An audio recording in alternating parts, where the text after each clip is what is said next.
I got tagged by my good buddy Robbie, Mr. Smokeeater908, on a EDC knife for when the shit hits the fan. For that SHTF moment where there's nothing you can do. It's just whatever you got on you. And I just want to show you a couple things that I carry, and then tell you why I think it would work. First and foremost, I'm going to go over some straight blades.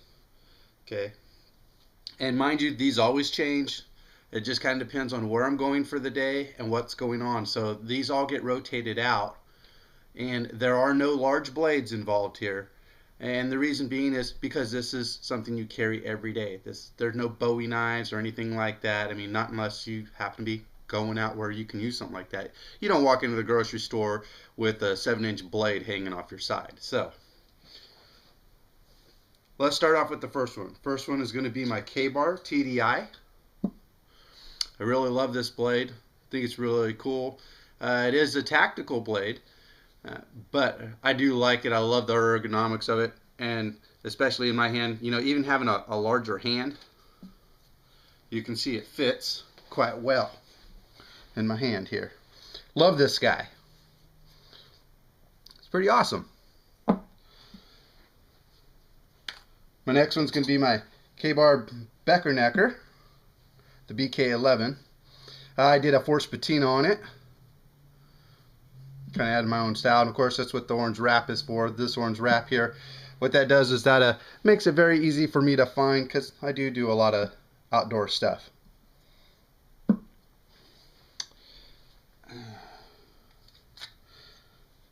My CRKT, this is, as you guys know what that means, it's a Columbia River knife tool.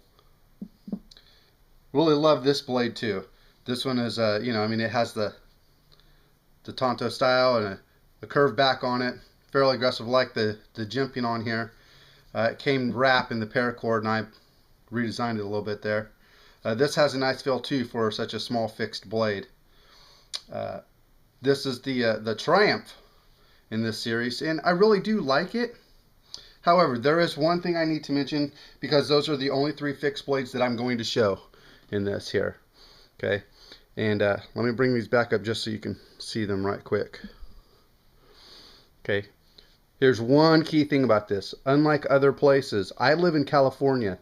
California state law says that any fixed blade, which goes into the same categories with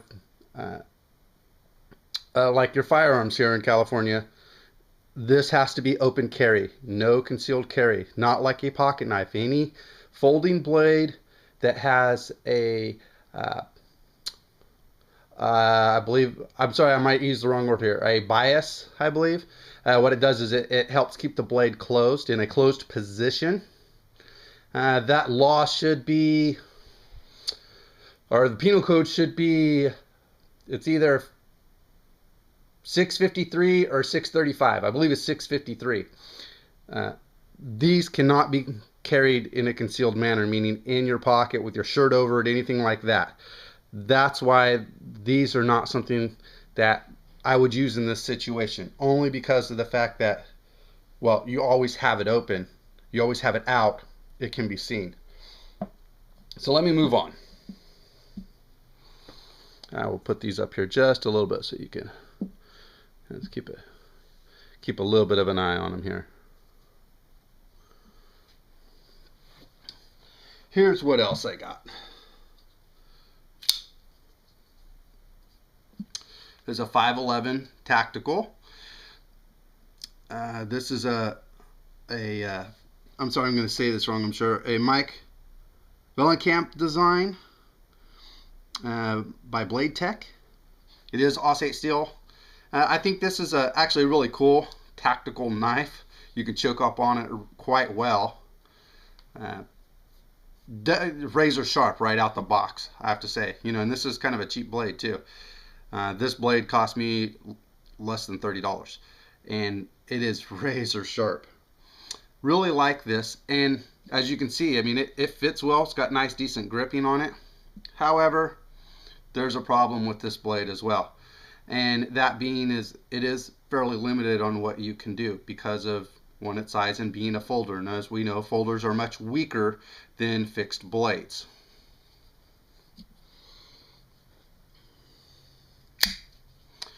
The Kershaw needs work. And let me make sure that everybody gets that. The name of it is the Needs Work Blade, okay, by Kershaw. Very nice blade. This is a kin onion design, and this bad boy same way, razor sharp. Okay, I use it for very limited things, and this once again is just like the other blades I showed you, like the K-Bar TDI and the 511. This is more of a defensive tool than anything else, and I want to make that very clear. It is a tool, not a weapon. There is no such thing as a weapon when it comes down to something that you're carrying. It is a tool.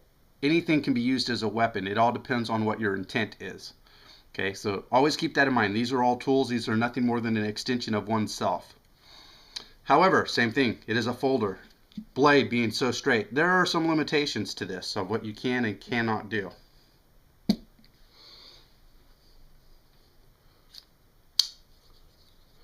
Really like this blade as well. This is the American Truckers. It's a salute to the American Truckers by Smith & Wesson. This was more of a kind of a gift type thing. I got this from my father about 12 years ago. And it has the Tonto style blade on it. This feels really nice. It is really heavy. You know, really solid lockup for what I see in this. And this is by Taylor Cutlery. And I have to say that, you know, even though it's a little awkward on the thumb ramp here to pull it out, it has an awkwardness to it. And yeah, I see I'm left-handed, so unfortunately this does not change to the other side. It is just a one-side carry, tip down. So it's hard to get the grip on it to open it. But I have to say that puppy it slides right open otherwise, you know, when you're looking at it from doing it this way every single time.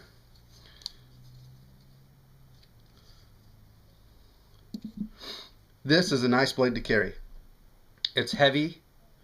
Especially having large hands, it is very big in my hand. So I feel like I'm holding onto a lot. One problem that I don't like, and it's because my hand is the way that it is although a lot of my folders tend to be this way with a liner lock, and there is a difference, just to make sure you know, this is a liner lock. The liner in here is where the locking mechanism is. Okay, it is separate from the frame. A frame lock would be, instead of this here, the frame would come into place. I've gone through those before. I don't really much care for those as much. The only reason being is, as I said, I'm not right-handed. Okay, I'm left-handed, so my hand tends to roll this way. When it does, on a weaker system, I can actually, as I roll my finger, when you're holding it, sometimes these blades can come unlocked. It's the only thing that I don't like about liner and frame locks. The piece that I would carry in this situation. This piece that I would carry is a folder. It can do so many different things, and the reason why I like this particular blade so much, and I need to go and get some more. I've had this blade longer than any of these put on here. In fact, longer than any of these pretty much combined. My most favorite knife, my Spyderco Endura. Although it is a rather large blade, it is longer than some of the others.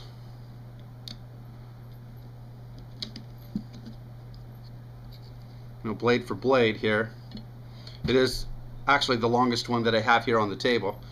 The thing about this particular blade that I love so much, one, I mean, man, it just, I've said it before in a lot of my other videos. I've put it through hell and back, and that's not true. Man, this guy has gone to Dante's Inferno and back with me, man. I mean, no lie. You can see it's all kind of jagged here at the top and everything. And I probably should just, you know, get some sandpaper and try to smooth that out a little bit. I beat the crap out of this thing.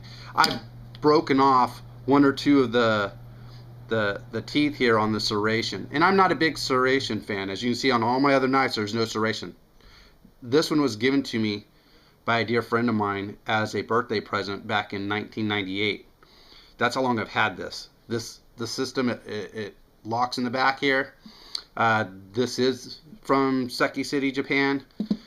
It is a Spyderco ATS 55. It is the Endura. I believe this is the first generation. It does not have the removable pins, as you can see. All the pins on here, they're all pressed in pins. But this guy, in an emergency, although it is not recommended for any folder, let me tell you, if you hold it in this configuration and are very careful with it and take your time, I have actually split wood with this.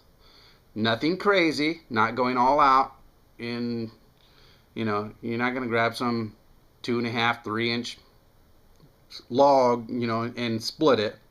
However, to get kindling, to get a fire going, to get something that is decent enough to save your butt when you are in that type of situation where it's going to hit the fan, dude, this blade just rocks.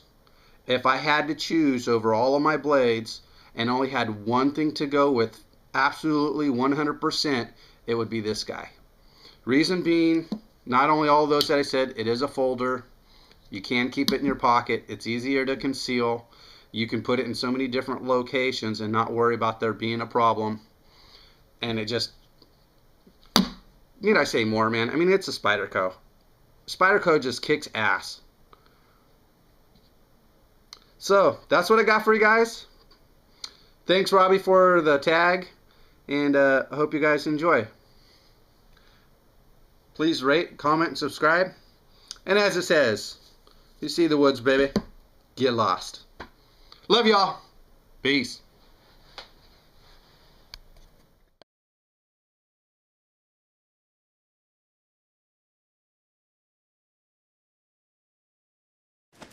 The only way to bag a classy lady is to give her 2 tickets to the gun show.